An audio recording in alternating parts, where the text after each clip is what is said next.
Hi, good morning, everybody. Welcome back to another edition of Crafting and Crime Daily, the show where I, your host, Rebecca, recap live trials. Got a new microphone.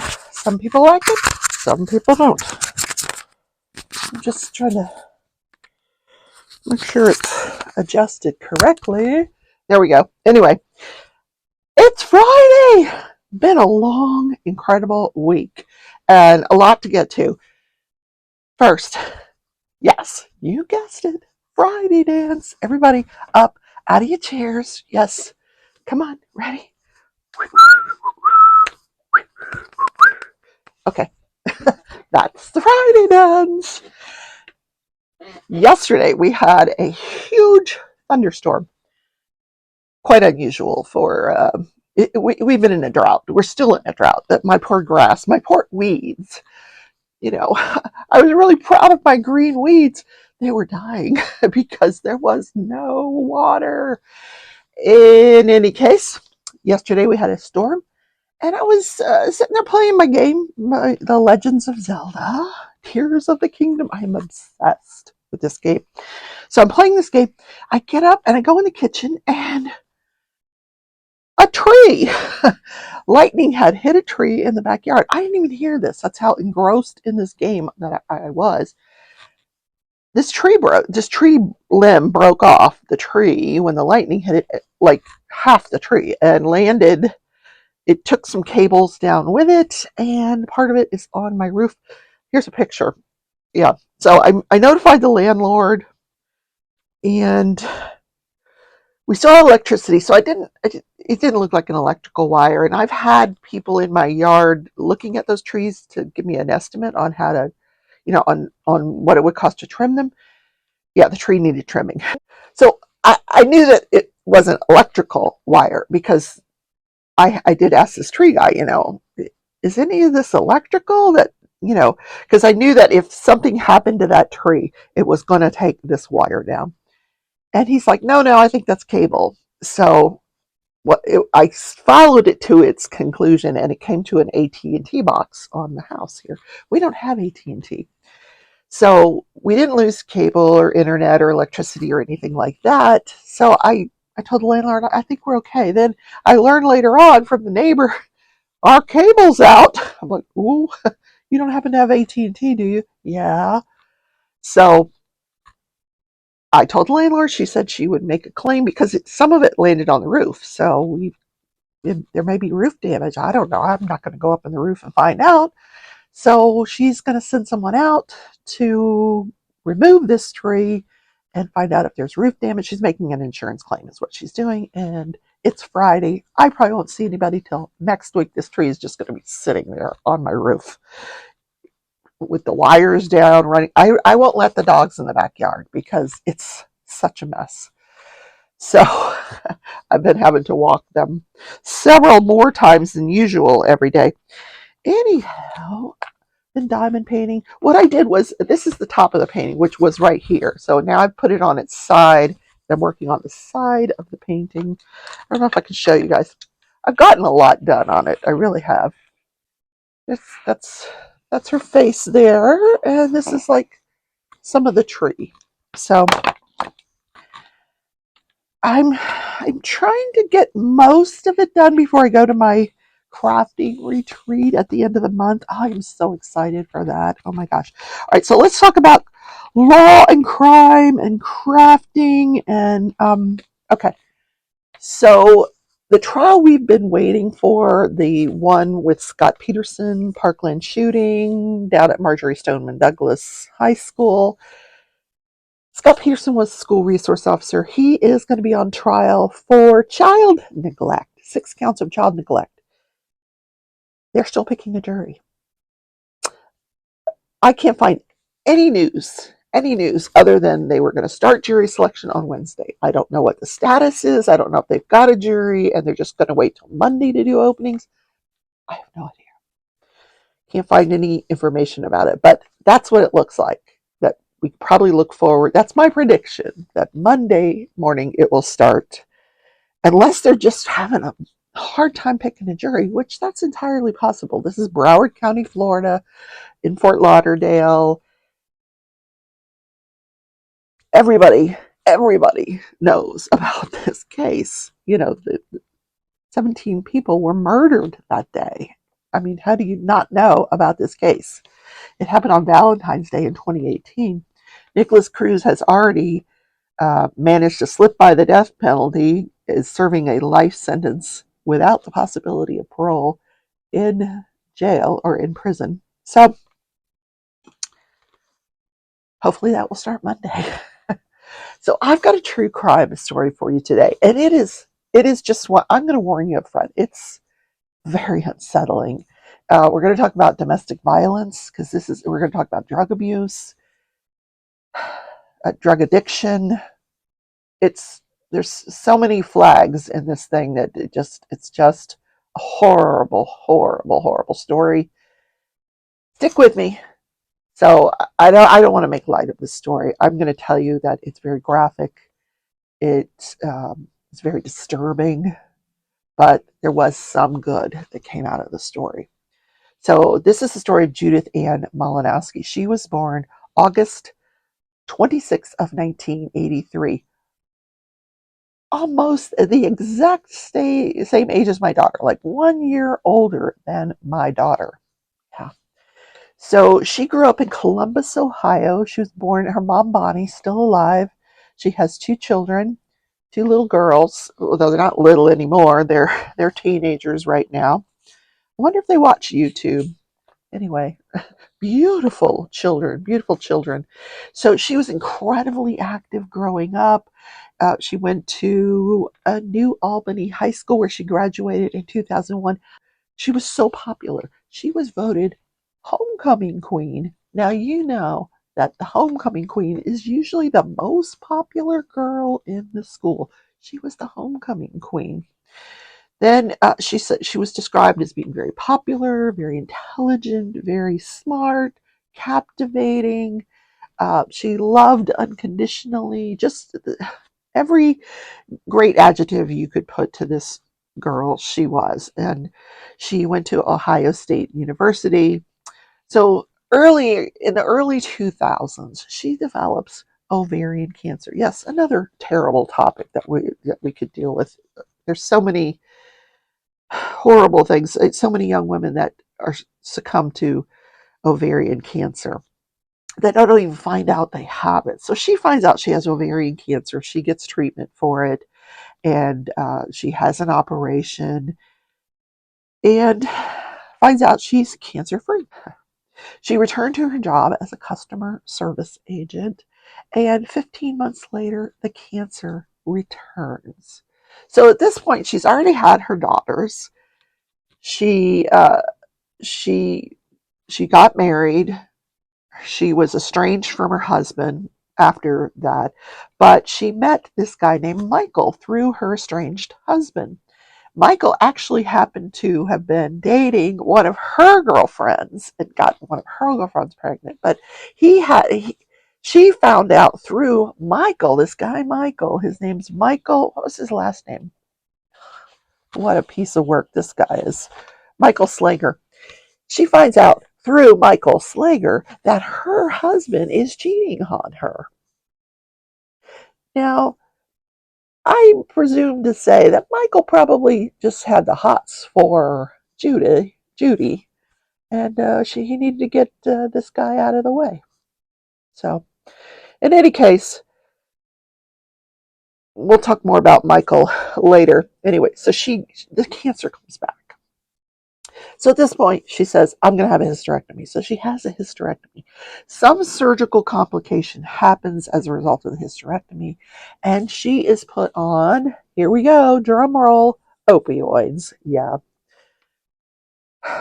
Percocet, oxycodone, Oxycontin, you name it. And she's getting it legally through prescriptions until,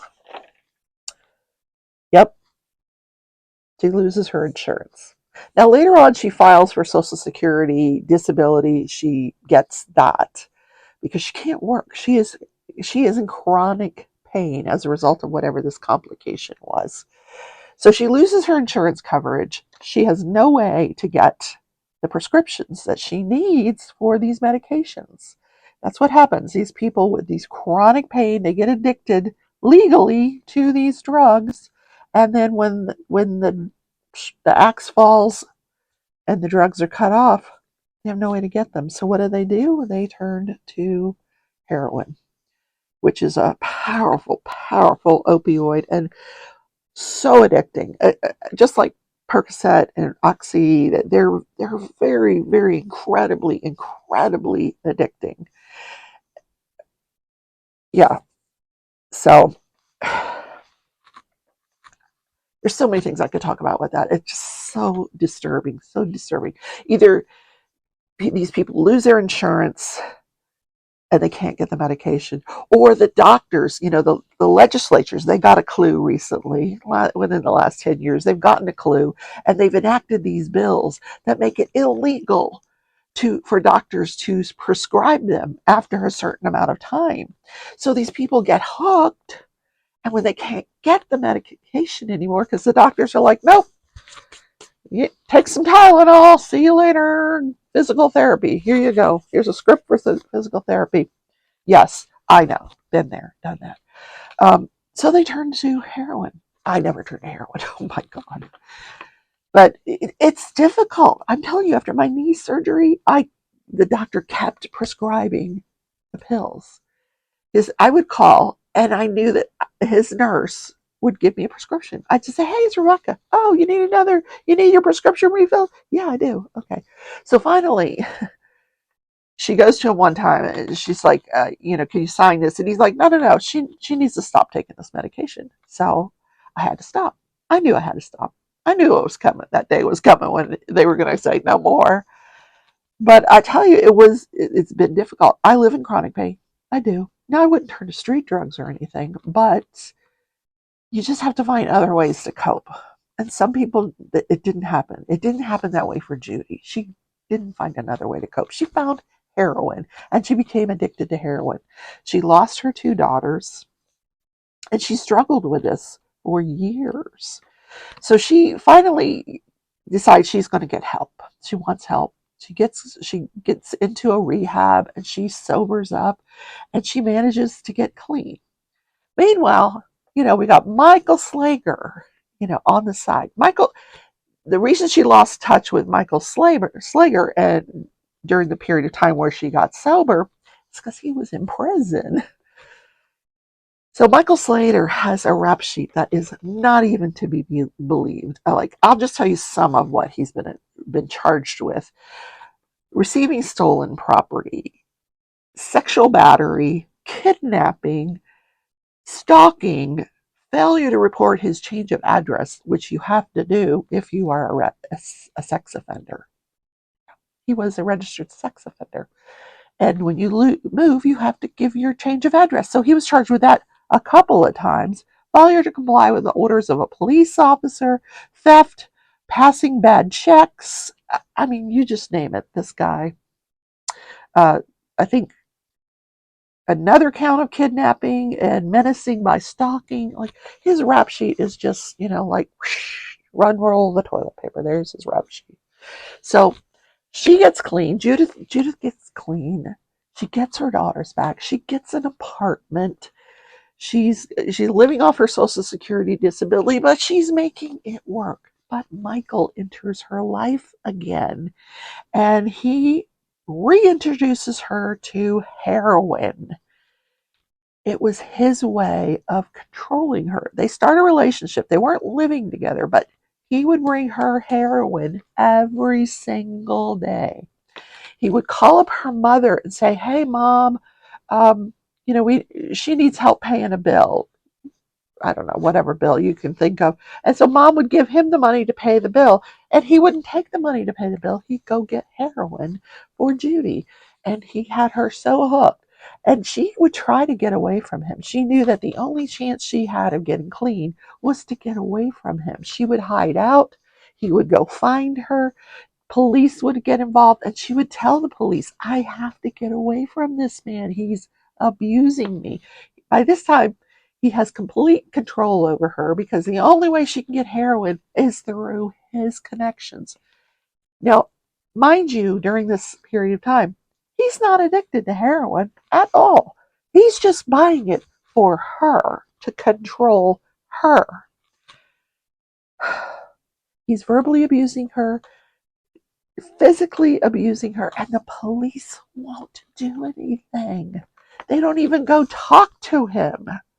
He doesn't get arrested. It's terrible. So meanwhile, on August 2nd of 2015, she's living, because she's lost her apartment by now. When she first had it, she was sober, mom was paying for it, and she was able to support her 2 daughters. So she loses her apartment. The daughters go to live with mom and her sister. She had a sister. And August 2nd of 2015, she's staying at the La Quinta Inn, and she gets notified by Parkside Rehab that they have a bed open. Would she like it? She's like, yes, I would like this. I would like it. And because she wanted to get clean. She wanted to get away from Michael. She wanted to get clean. Well, Michael says, let me drive you to Parkside. So they're on their way to Parkside. Now, by then, Judith Ann Malinowski, she's 31 years old. He's driving her to the rehab. So they stopped at a thrift store. I don't know why. They stop at a heroin dealer. He buys her some heroin because she just wanted one hit before she goes into rehab. Typical.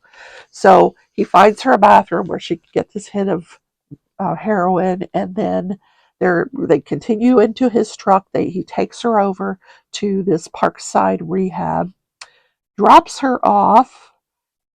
She bums a cigarette from someone that's outside, realizes, she's standing there smoking a cigarette. She calls her mom, and her mom says, I'm really proud of you. I'm glad you're going to be getting help, and I'm going to bring you whatever you need, toiletries, clothing, but I'm not going to bring you any cigarettes. So somehow she gets a hold of Michael. He comes back, picks her up. She gets in his truck, and they go to the Speedway gas station to get cigarettes for her. Then the plan was for her to go back to rehab. I'm assuming. So they're arguing, and he gets out of the truck and he goes into Speedway to. It's going to get hairy here, guys, the rest of the story. He goes into Speedway to buy her cigarettes.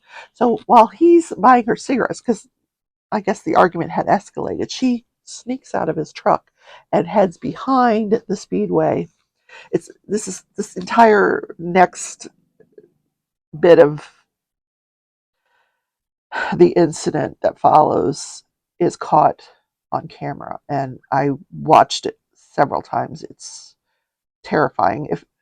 If I can find it, I'll put it here, but you really don't need to see it to get the gist of what happens next.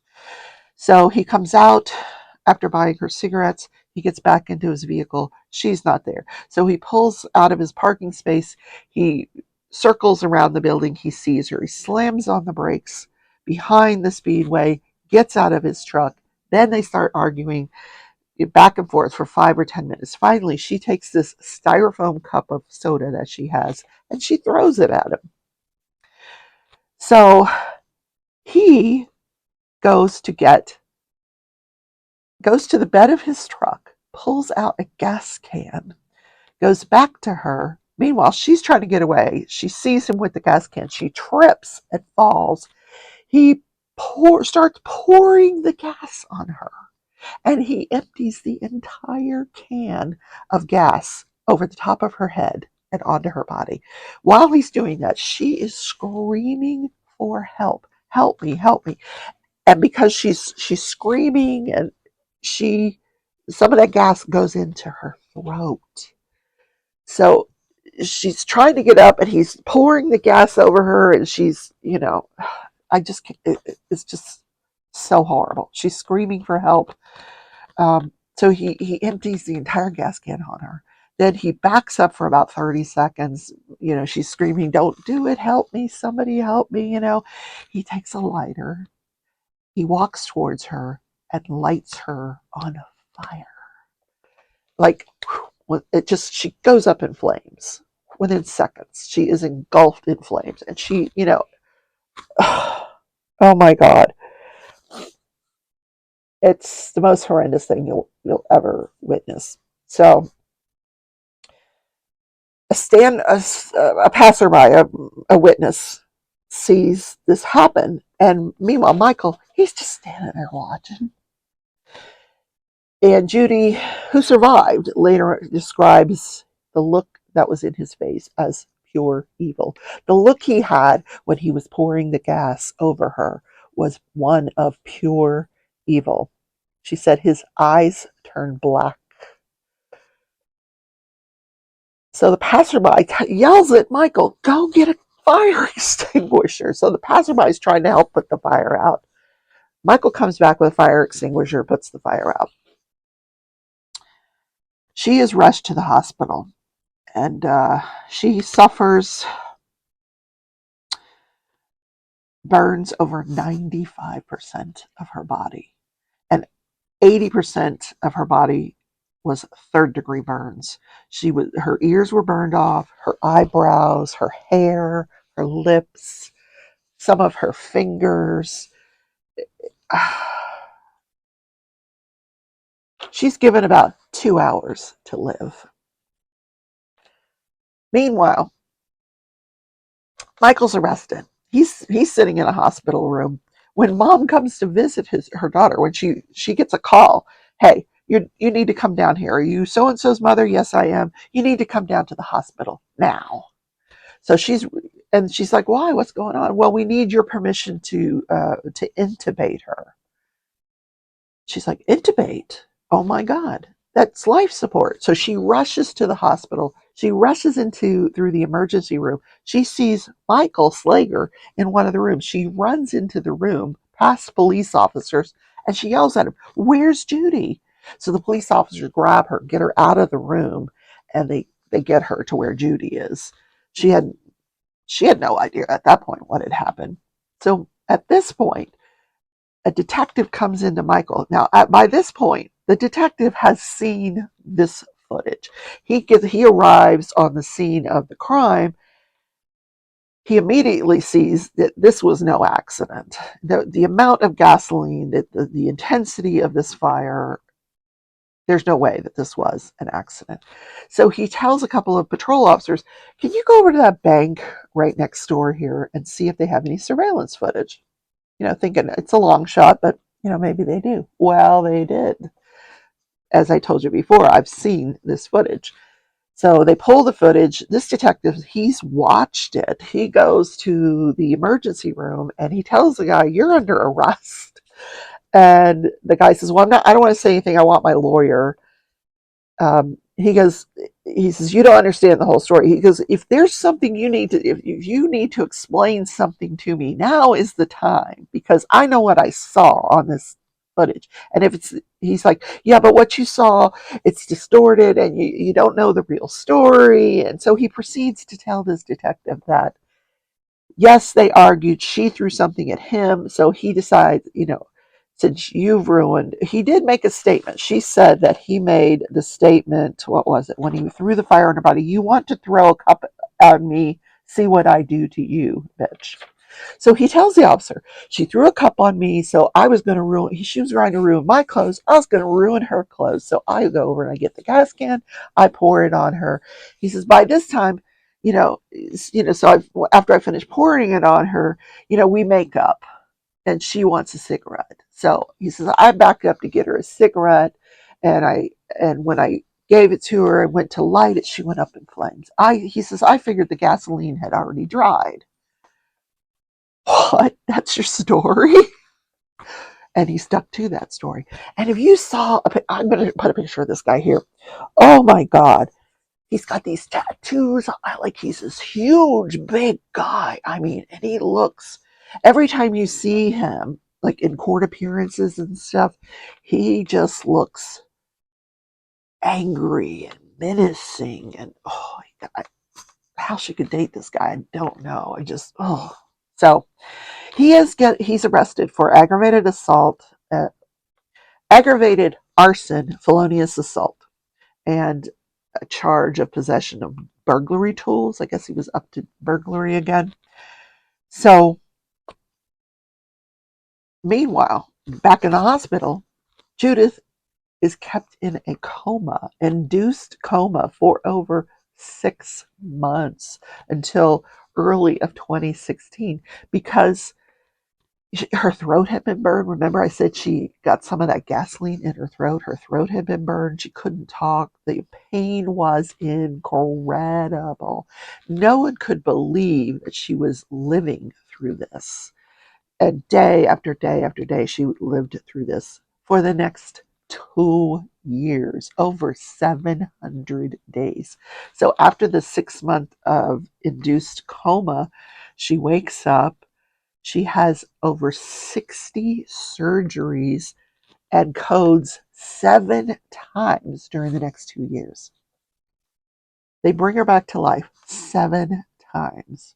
Like, her will to live was so incredible, incredible. But one of the things she wanted to do was help other women in her situation.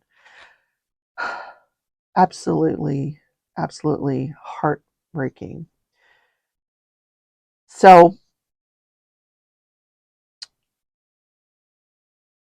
the judge sets Michael Slager's bond at $1 million. They want to keep this guy behind bars, thinking that she's going to pass away. So when it's not happening, that she's not passing away, they go ahead and proceed. The prosecution goes ahead and proceeds to on the aggravated arson and felonious assault charges, to which Michael has pled not guilty. So they proceed, and they're coming up to trial, and this defendant, Michael, keeps thinking, oh, she's going to die, she's going to die, she's going to die. So they get there the day of trial. The prosecutor, this was a total bluff on the prosecutor's part, tells the defense, we're going to have her testify against you. She's still alive. She's still alive, and she can talk, and she's going to testify against you. So he's like, oh, wait a minute. So, and if she does testify against you, they're going to use that testimony against you for murder when she does pass away. So he decides, okay, I'm going to change my plea. So instead of going to trial that day, he changes his plea to no contest. Now the judge, before she enters his sentence, she makes the comment that, because the maximum he can get for the charges that he pled no contest to, the maximum he can get is 11 years for severely disfiguring and ruining this woman's life. Only 11 years. And she's like, the only thing I regret is that I can't sentence you to more time. So she sentences him to 11 years. Now, he knows he's going to face a murder charge when she dies. He knows that. So the defense, now the prosecution, is thinking, my goodness, when she does pass away, what are we going to do? We have no one to tell her story. So they do something that is absolutely unprecedented. They arrange to take her deposition in the hospital room via Skype. But here's what has to happen first. She is on an incredible amount of pain medication. I mean, she is in tons of pain. If you saw her body, you would understand why. Oh my God. I when I close my eyes, I can see pictures that I've seen of this woman's body. So they arrange a date for this deposition to occur. So prior to the deposition, in the weeks prior to the deposition, the doctors and nurses have to wean her off the pain medication so that when she does give the deposition, she is of sound mind and body. And she goes through this horribly difficult process of getting off this pain medication and suffers through this pain every single day up until the time of this deposition. She just wakes up in the morning in pain. She's in pain all day long. She's going through therapy and surgeries and with no pain medication. So in any case, the day of the deposition comes. She's filmed on Skype for over 3 hours. No one is allowed into her room. No doctors, no nurses, no family. They are all sequestered from the room. The only person in the room is a appointed magistrate who administers the oath to her. By now, she's had some therapy where because when she first started talking, it was only a whisper. But by now, she's had some speech therapy, and she talks pretty darn good. And so, meanwhile, back in the courtroom is the prosecution, the defense, the judge, the defendant, because one of his arguments was, I have the right to face my accuser. If you film her giving her a statement and you try to use it against me at trial, the reason I'm going to object to it is because I wasn't allowed to ask questions of my accuser. He even petitioned the judge to sit in the room with her, and the judge says no, no, no. He wanted her to see his face while she gave that statement. And the judge says, no, that's not going to happen. So she has everything in her courtroom. Judy appears via Skype, and it's almost like a trial. The prosecution gets up, asks her questions. The defense gets up, asks her questions.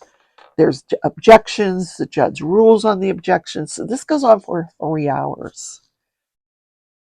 Now, let me talk about date-wise. December 12th of 2016 is when Michael Slager pled no contest to those underlying charges. The deposition occurred on January 26th, about 6 weeks after he pled no contest of 2017. This is when she appears on camera. Now, when this entire proceeding is over, the judge orders that this record be sealed. So no one knew what was in this deposition. No family members knew what was in this deposition. No reporters. Nobody knew what was in this deposition except the people, the parties, the lawyers, Michael Slager. They were the only ones that knew what was in this deposition. So she passes away in June of 2017, June 27th of 2017, at the age of 33 years old. So just a few months after she gives this deposition, she passes away. Prior to her passing away, though, she was very instrumental in getting a law through the Ohio legislature that would increase the penalty for felonious assault that results in disfigurement. And when that legislation did eventually pass, and there's a foundation set up in Judy's name, and they're trying to get that kind of law passed nationwide, where if someone is assaulted and it's a result of domestic violence and it results in disfigurement, there's additional jail time that's tacked on. Not a lot, but there is additional jail time. So something good did come out of all this. So here's what happens the day of the murder trial. She passes away in 2017. Michael Slager is then charged with murder. He says, I am pleading not guilty. He maintained that story of his, that cockamamie story, all the way up until the time of trial for her murder. But now he wanted a plea deal. He wanted to plead life in prison without the possibility of parole because he knew about this deposition. And the family was like, nope, he's got to plead guilty. We don't want a no contest plea.